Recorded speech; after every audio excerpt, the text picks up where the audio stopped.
자, 안녕하세요. 지난 시간에 이어서 양무제에 대한 이야기를 해보겠습니다. 양무제가 이제 말들이 굉장히 많은 이유 중에 하나는 동아시아 최대의 호불군주기도 하고 나중에 이제 말년이 약간 비참해요. 비참한 그런 부분도 있고 최대의 호불군주이기 때문에 동시에 유교나 도교 입장에서는 엄청 씹힙니다. 그러니까 불교 입장에서는 띄우게 되고 그러니까 완전히 명암이 갈리는 거죠.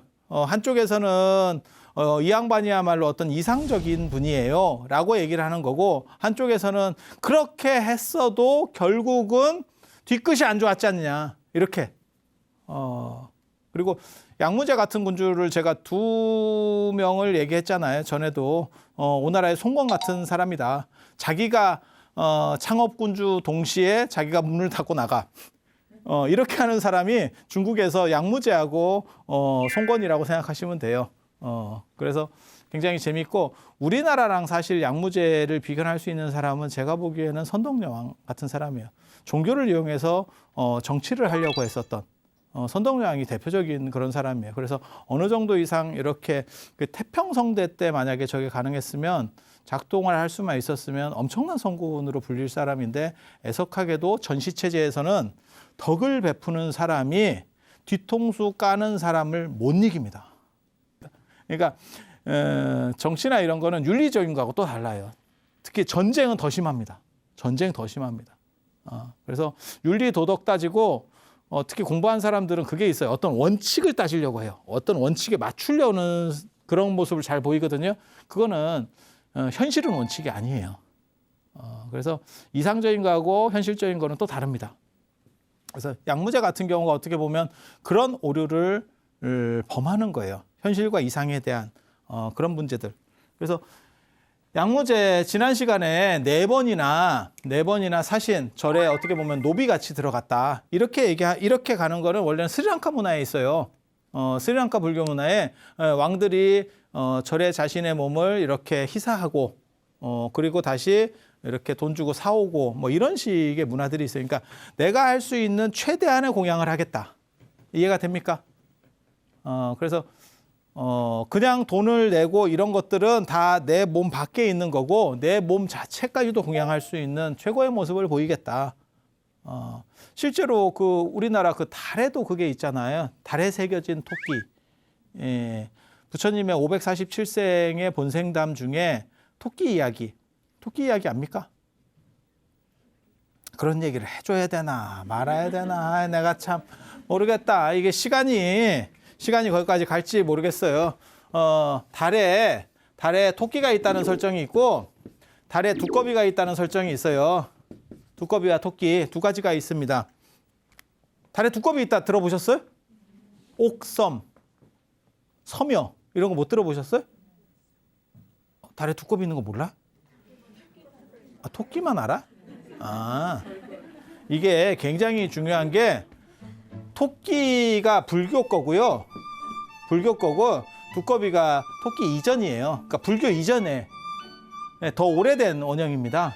그리고 이 두 가지는 어떻게 나오는 거냐면 이유는 간단해요. 달을 이렇게 보면 달에는 대기권이 없어서 이게 운석 같은 게 충돌하면 거기 자국이 남잖아요. 그러니까는 카레라이스잖아. 달 표면이. 이해가 되시죠? 그걸 두꺼비 등으로 이해할 거냐? 그 형상이 이렇게 보면 토끼가 이렇게 있는 것 같이도 보여요. 그래서 그 형상을 중심으로 할 거냐? 그 다음에 그 형태를 중심으로 할 거냐? 카레라이스를 중심으로 할래? 아니면 카레라이스의 모양을 중심으로 할래? 그 얘기거든. 그래서 전 세계에서 토끼 얘기는 다 나와요. 그러니까 세계적으로 모든 사람이 봐도 토끼를 닮았다라고 생각을 하는가 봐. 달을 보면. 그래서 토끼가 생각보다 광범위하게 퍼져 있는데 부처님의 본생담 중에 하나가 어떤 수행자가 있었는데 이제 그렇게 얘기를 하는 거죠.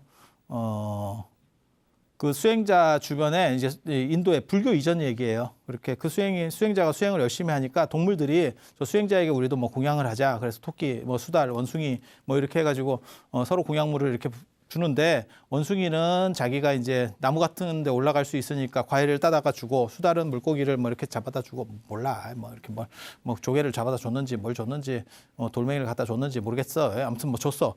그렇게 주고 그다음에 토끼는 준비해온 게 없대. 에라 풀 먹어라 이렇게 안 하고 준비한 게 없대. 그래서 넌 뭐야 이렇게 했더니 장작을 피워달라 이렇게 멋있게 딱 얘기했다는 거예요. 그래서 그 이제 뭐 하려고 하지 캠프파이어인가 이렇게 장작을 딱 피워주니까 토끼가 온몸으로 뛰어들어서 소신공양을 했다. 그랬더니 그 수행자가 그 토끼가 그 먹으면 또 이상하잖아요. 거기서 맛있게 먹었습니다 하고 이야기가 끝나면 너무 잔인동하지. 그래서 그걸 먹지 못하고 그 거룩한 뜻을 기리기 위해서 그 토끼를 신통으로 이렇게 들어서 달에다가 박아버렸대요. 그 당시 배트맨 보면 배트맨이 쫙 지키듯이. 예, 그래서 달에 새겨진 토끼가 부처님 전생이에요. 그리고 저 두꺼비는 이런 걸 잘 모르시는구나. 모르시는구나. 두꺼비는 동아시아에 헤라클레스 같은 사람이 있어요. 예라고 하는 사람이 있어요. 예. 하늘에 있었던 원래는 신이에요. 신. 근데 요임금 때, 요순할 때, 그 요임금 때 태양이 9개가 떴대. 9개라는 숫자는 꽉 찬, 겁나 많은, 양기가 충만한 이런 뜻이에요. 그래서 소금도 9번 굽고 차도 9번 굽고 그렇게 하는 거예요. 근데 소금은 9번 구울지 몰라도 차는 9번 구우면 다 타서 못 먹어. 근데 9이라고 하는 게 양기가 충만하게 거기 들어갔어요 라는 뜻이에요. 그래서 제가 전에 그런 얘기 안 해줬나요? 9월 9일을 중양절. 양기가 2번 겹쳤다. 그래서 중양, 거듭된다. 이렇게 태양이 9개가 뜨니까 다 초목이 말라서 아무것도 살 수가 없대. 그렇게 해서 그 예가 내려와서 그걸 이제 해소하는 거죠. 요임금이 이제 무전을 쳤지 하늘에. 좀 이걸 해결해라. 이랬더니 내려와서 화살로다가 조져버렸대잖아. 탁탁탁탁탁 해가지고 그게 까마귀예요. 해가 떨어진 자리에 까마귀가 있다. 그래서 태양을 금오라고 합니다. 금오. 금오 들어보셨어요? 빨간색 까마귀. 금색 까마귀. 금색 까마귀. 그걸 원래 이름은 준호예요. 준호. 준호. 그게 이제 동쪽에서 뜨거든요. 동쪽 부상에서. 이런 게 어디 나오냐면 산해경이라든지 회람자에 나오는 이야기예요. 지금 양무제 얘기하려다가 원래는 제가 뭘 얘기하려고 하냐면 그 토끼 얘기를 꺼내가지고 토끼 얘기 알아요 이러면 그렇게 소신공양하듯이 양무제도 그렇게까지는 못했지만 절에다가 사신공양을 했어요 이렇게 하고 한 10초 만에 끝내려고 그랬는데 여러분들이 토끼가 뭐예요? 이렇게 나오니까 갑자기 지금 얘 얘기를 하고 있어. 나도 진기해. 나는 토끼를 모를 거라는 생각을 못했어요. 정확하게 말하면. 하고 지금 빠진 거야. 그렇게 해서 그 얘가 8개 태양을 쐈는데 9번째를 쏘려고 했다는 거야. 큰일 날 뻔했어. 저 태양 끝날 뻔했어. 우리 인류가 멸망할 뻔했어. 그걸 요임금이 딱 보니까 얘가 멈추지를 못하네. 그래서 화살을 숨겼대. 요임금 덕분에 태양이 남은 거예요. 요임금이야말로 우리 인류를 구원한 겁니다. 그래서 태양의 정령은 까마귀라고 보는 거고 그거는 태양의 흑점 활동이나 안 그러면 태양을 이렇게 자세히 보면 너무 밝으면 오히려 검해 보여요. 그런 게 있어요. 그래서 까마귀라고 생각을 하는 거예요. 그래서 태양의 정령은 까마귀. 그래서 그 떨어진 데를 가보니까 까마귀가 죽어 있더래. 그런데 그 까마귀들이 누구냐면 하느님 아들이었어. 태양이니까 그게 일반 애들은 아니잖아. 일반 애들은 아니잖아요. 그래서 하느님 아들이었어. 그러니까 하느님이 짜증이 나가지고 못 올라오게 봉쇄를 해버렸대. 봉쇄를 해버렸대. 얘가 못 올라오게. 얘는 지금 직무수행으로 네가 가서 저거 해결해. 그래서 해결했더니 얘가 너무 세게 해결한 거야. 그래갖고 이걸 봉쇄해가지고 하늘로 못 올라간대. 하늘로 못 올라가면 죽는데요, 신도. 그렇게 해서 결국 이게 죽을 수밖에 없는데 나 좀 안타까운데 마누라를 데리고 왔어요. 그냥 혼자 출장은 혼자 이렇게 나가야 되는데 마누라를 데리고 왔네. 근데 그 마누라가 천상에서 최고 미녀입니다. 최고 미녀입니다. 항아라고. 월궁항아 들어보셨어요? 월궁항아. 그래서 달은 이쁘고 그 안에 최고의 미녀가 살기 때문에 여러분이 그런 얘기를 못 들어보셨으면 슬픈 겁니다. 여러분이 굉장히 이렇게 좀 이렇게 이게 되면 그런 표현을 옛날에는 많이 썼어요. 너 항아 같다. 이렇게. 그 항아리 같다가 아니고.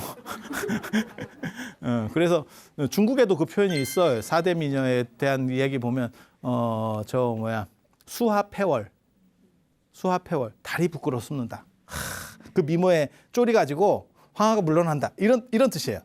월궁항아인데 아무튼 그 여자가 최고의 미녀인데 남편 따라서 파견 나왔다가 갑자기 죽게 된 거예요. 아니 무슨 이거 나랑 관계된 것도 아니고 내가 임무를 받은 것도 아니고 내가 까마귀를 죽인 것도 아니고 왜 나한테 그러냐고. 이건 헌법 소원을 걸어야 되는데 하느님이라서 그걸 못했대. 남편이 뭐라고 얘기했냐면 내가 해결하겠다.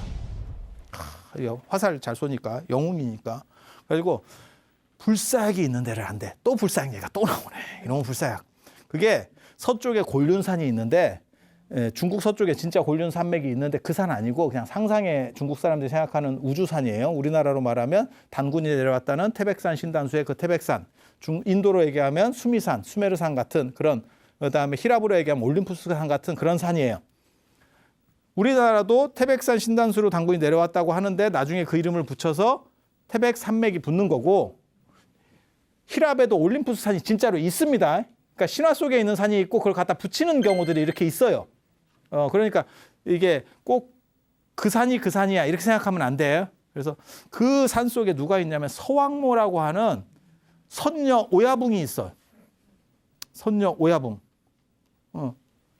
그 선녀 오야붕이 있는데 이 여자한테 이 서왕모한테 불사약이 있어요. 그래서 내가 그걸 구해오겠다. 그래서 마치 헤라클레스처럼 천신만고 끝에 퀘스트를 깨면서 도장 깨기를 해서 그 불사약을 받아옵니다. 다 받아가지고. 근데 비극이다.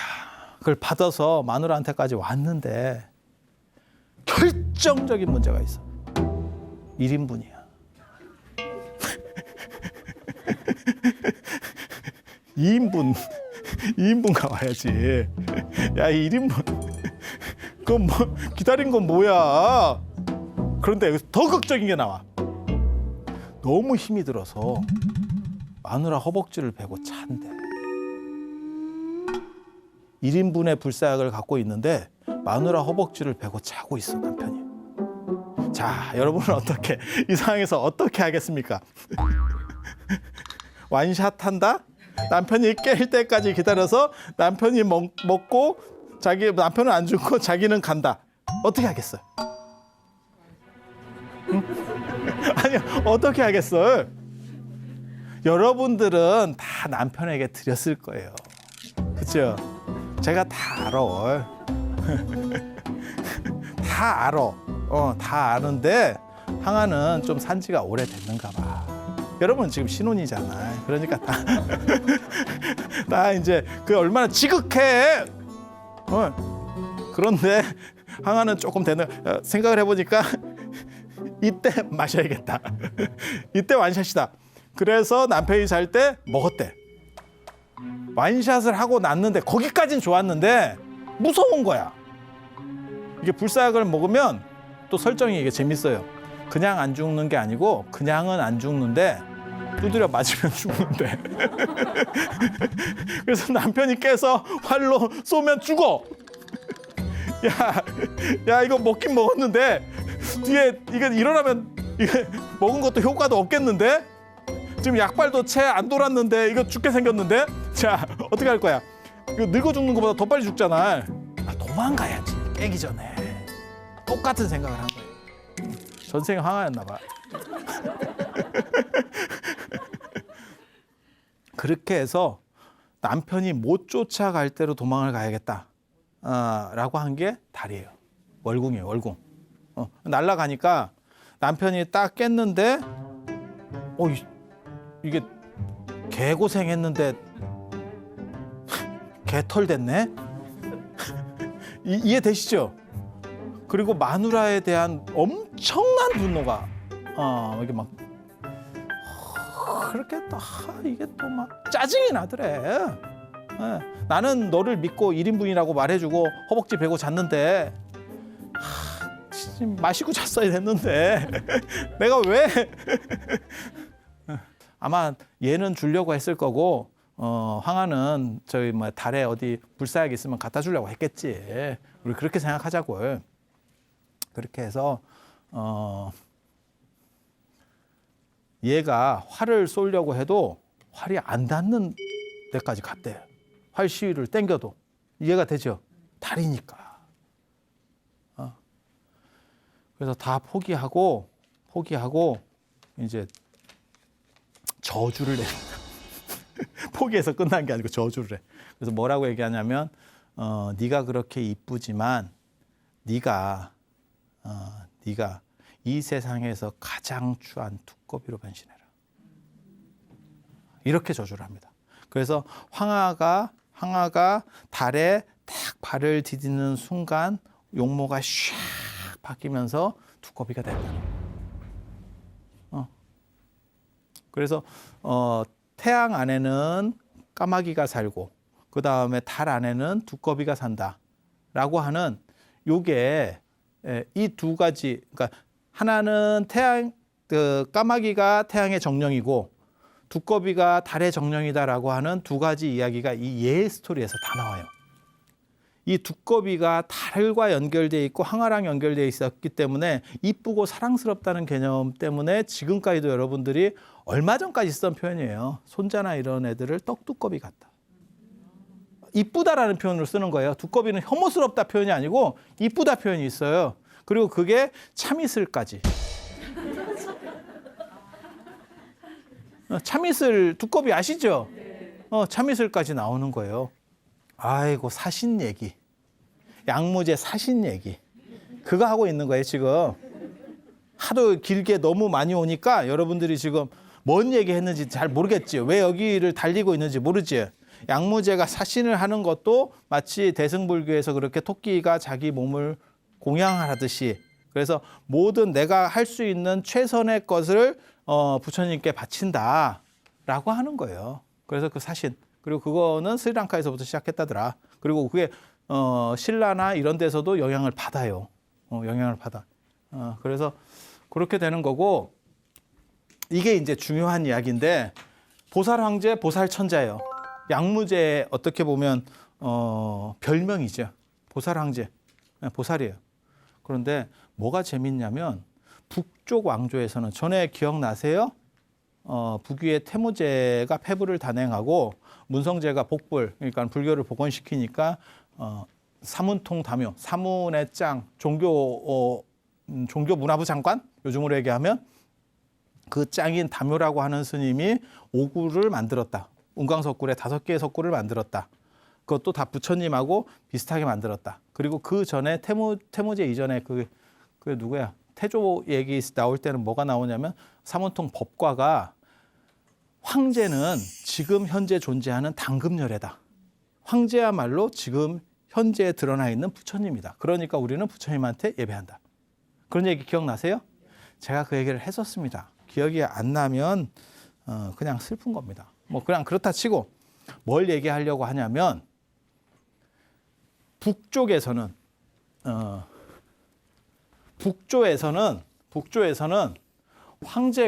황제 이꼬르 붓다가 되는 거고 남조에서는 부처님 밑에 황제가 노비가 되는 거예요. 관점이 완전히 다르죠. 이쪽이 훨씬 종교적이죠. 전에 얘기했었잖아요. 더 앞으로 또 거슬러 올라가면 남쪽에 살고 있었던 여산에 살고 있었던 해원 스님 같은 경우는 사문불경 왕자론 승려는 임금에게 절하지 않는다.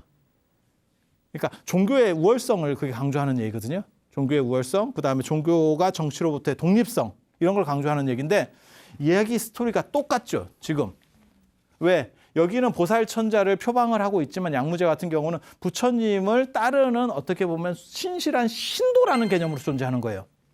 근데 여기는 황제야말로 붓다다. 그러니까 북쪽에 있는 성군론, 그러니까 모든 성인은 군주다.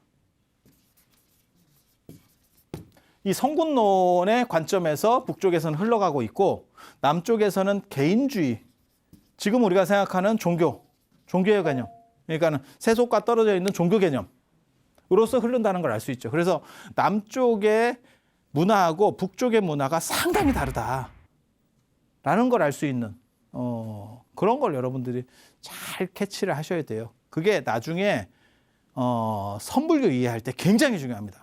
왜? 선불교는 남방 문화예요. 그래서 그걸 남종선이라고 합니다. 지금 우리가 알고 있는 조계종이 남종선이에요. 그러면 남종선이 있다는 얘기는 북종선도 있다는 얘기 있습니다. 계열이 다릅니다. 그리고 지금 우리에게 주류로 남아있는 것은 남종선이에요. 남종선의 특징은 저런 문화예요. 개인주의적인 문화. 그리고 종교하고 정치하고 어느 정도 분리된다. 뭐 이런 생각들을 또 하는 거예요. 물론 나중이 되면 결국 통일왕조는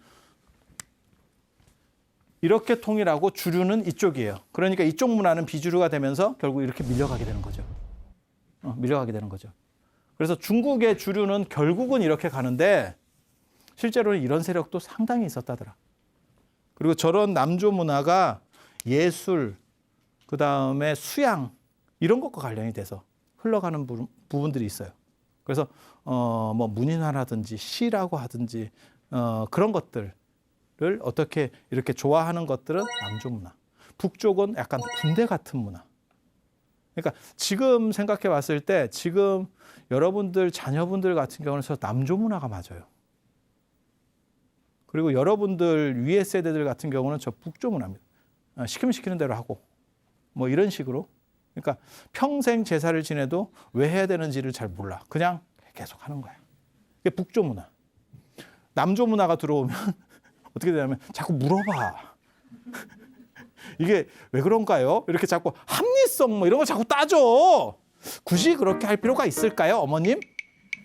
말은 맞는데 조동이를 이렇게 한 대 때려주고 싶어.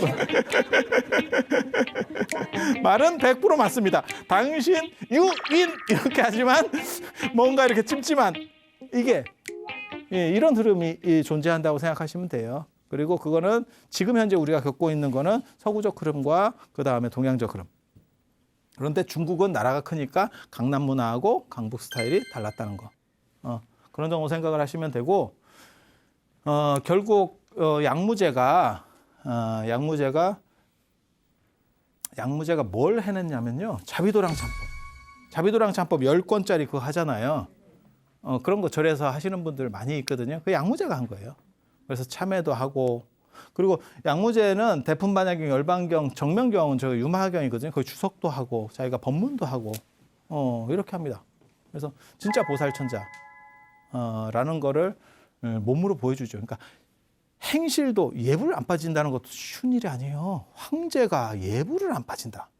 굉장히 어려운 일이에요. 그리고 5불씩 하고 한 끼 먹고 그 다음에 채소만 먹고 이렇게 그리고 주변 사람들한테도 그렇게 하락하고 그건 싫지. 그건 싫지. 그게 나중에 후경의 난이 일어났을 때, 이 주변에 사람들이 이렇게 호응을 해줘야 되는데, 막아줘야 되는데, 안 막는 이유 중에 하나예요. 약간 질렸어. 제가 늘상 얘기하는 거 있거든요. 부처님 같은 분이 옆에 계시면 좋긴 한데, 계속 살기는 쉽지는 않아. 계속 같이 살면 약간 힘들 것 같아.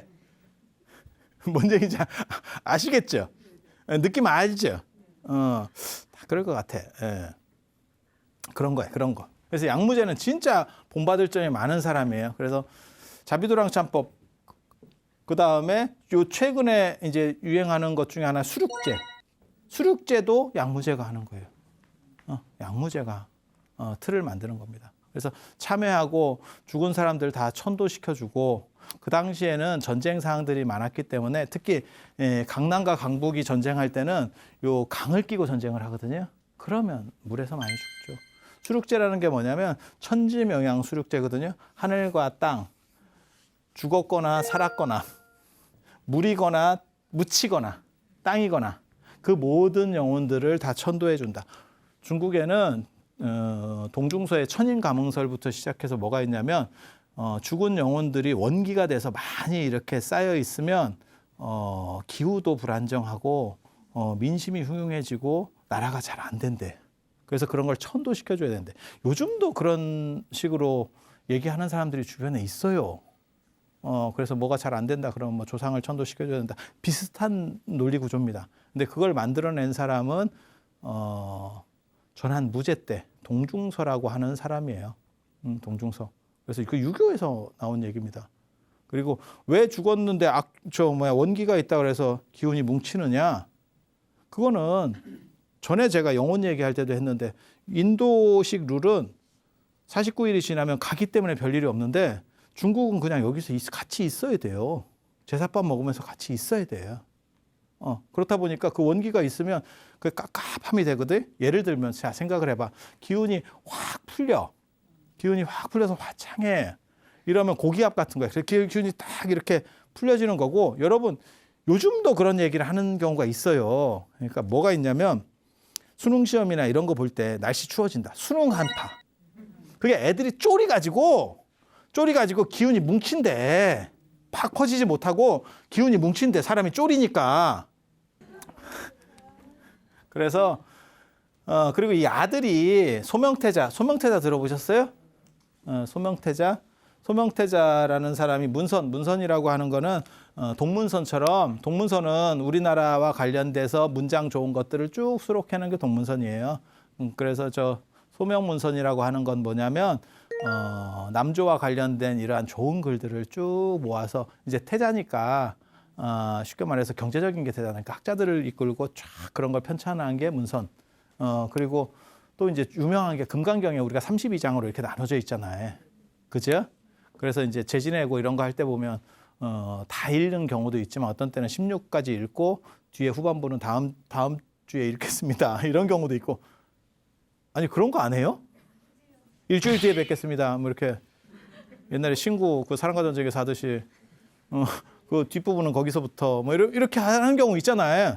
저 장을 소명태자가 다 하는 거예요. 근데 저 양반이 굉장히 학자적이고 어질고 이런 사람인데 애석하게도 아버지보다 일찍 갑니다. 저 아버지가 또 오래 살아요. 재위기간도 길지만 또 오래 살아요. 그렇다 보니까 아들이 일찍 죽은 것 같지는 않고 연대 상황으로 볼 때는 아버지가 너무 오래 사는 거죠. 이해가 되죠? 그렇게 해서 맨 마지막에 가면 후경이라고 하는 사람이 동의가 언제인지 이제 기억나세요?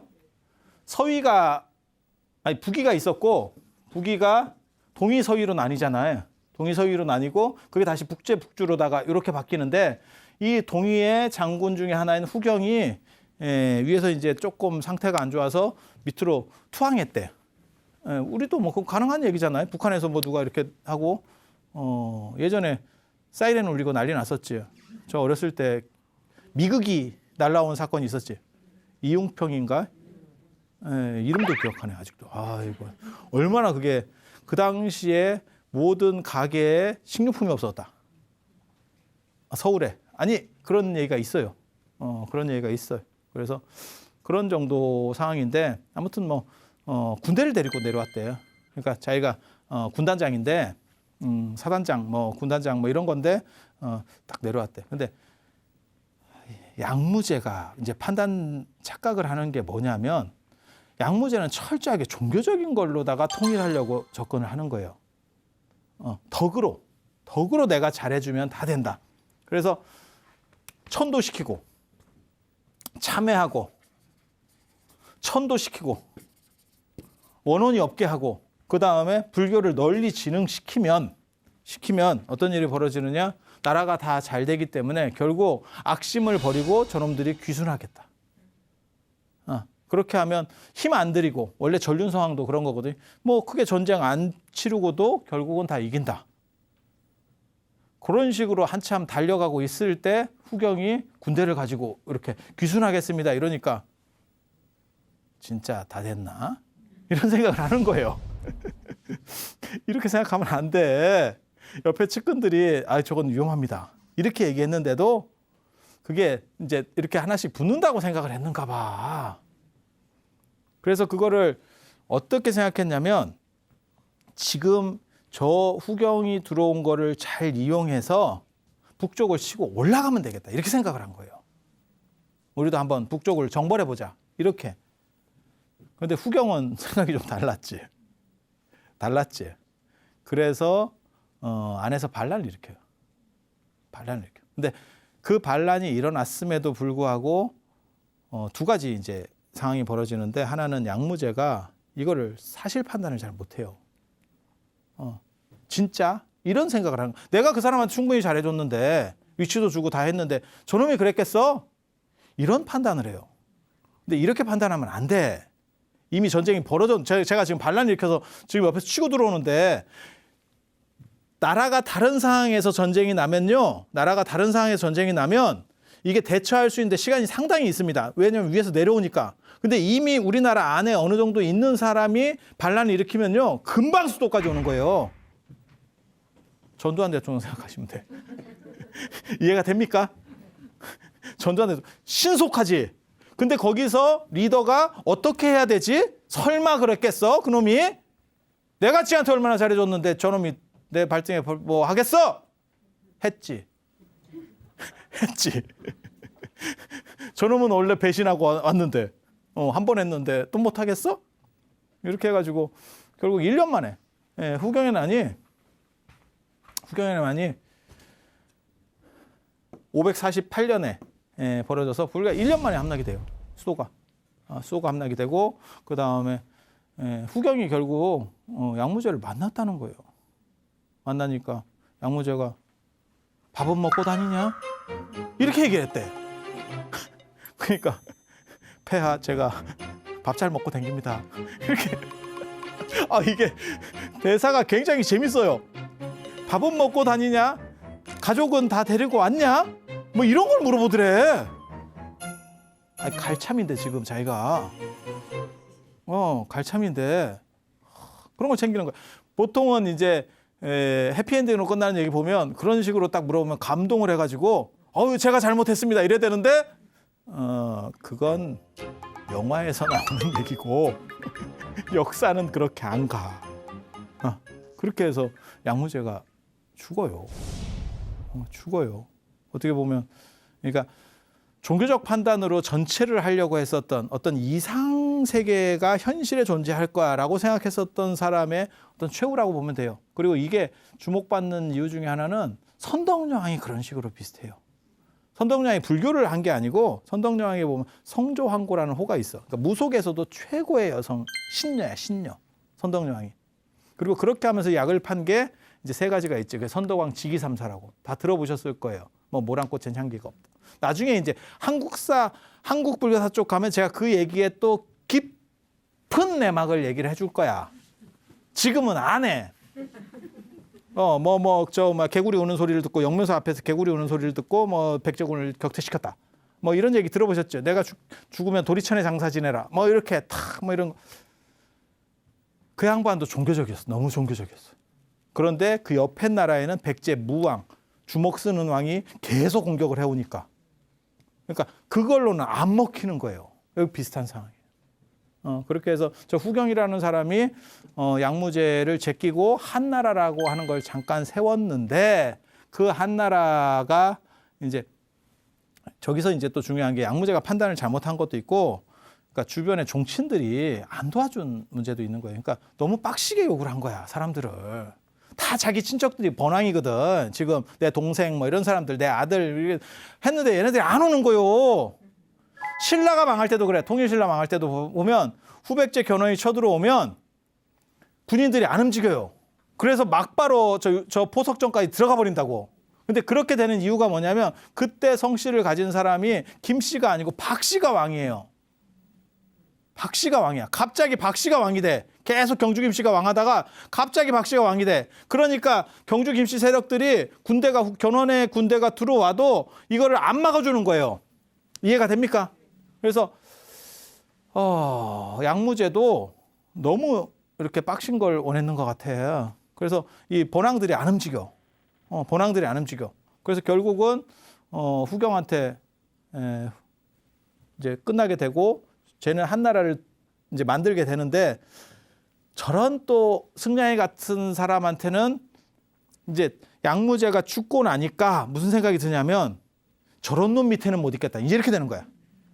양무제는 사람이 좋은데 약간 빡센 걸 원했어도 사람이 나쁜 사람은 아니야. 그리고 굉장히 자비롭고 당신에게 엄격하고 상대에게도 자비롭고 어느 정도 이상의 기준을 원하는 사람이지. 근데 저거는 진짜 약간 이렇게 뭐랄까 할까 똘틱과거든. 그러니까 우리나라로 얘기하면 누구라고 생각하면 되냐면 약간 연산군과예요. 이게 막 이제 바닥바닥하고 전쟁의 장군 출신이잖아요. 그 사륙전쟁에서 장군 출신들이 이게 약간 제정신이 아닙니다. 뭔 뜻인지 아시겠어요? 그런데 양무제가 한 40년 동안 문화를 이렇게 웅성하게 해놨는데 그런 게 뭔 쓰레기냐 이렇게 밟으면서 야 저런 거 불지르고 이런 거 좋아하는 사람이 오니까 무슨 일이 벌어지냐면 그 밑에서 막상 살락하니까 못 살겠는 거야. 그래서 또다시 뒤집어져요. 그래서 진패선이라는 사람이 진나라를 세우게 되는 겁니다. 그래서 남조 6조가 오나라 송건, 그 다음에 동진, 송, 제, 양, 진.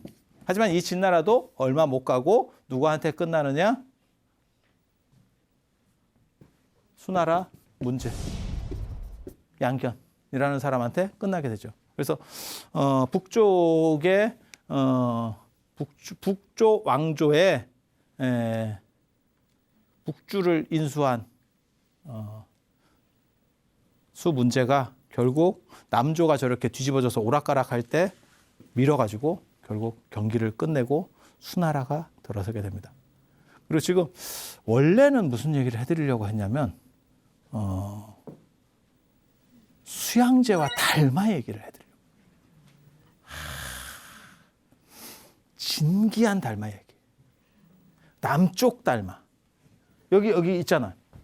낙양가랑기는 547년에 쓰여진 이때쯤 쓰여진 책이고 이게 이제 8세기 그러니까 700년대 역대 법보기에 나오는 게 이 남방 달마 얘기예요.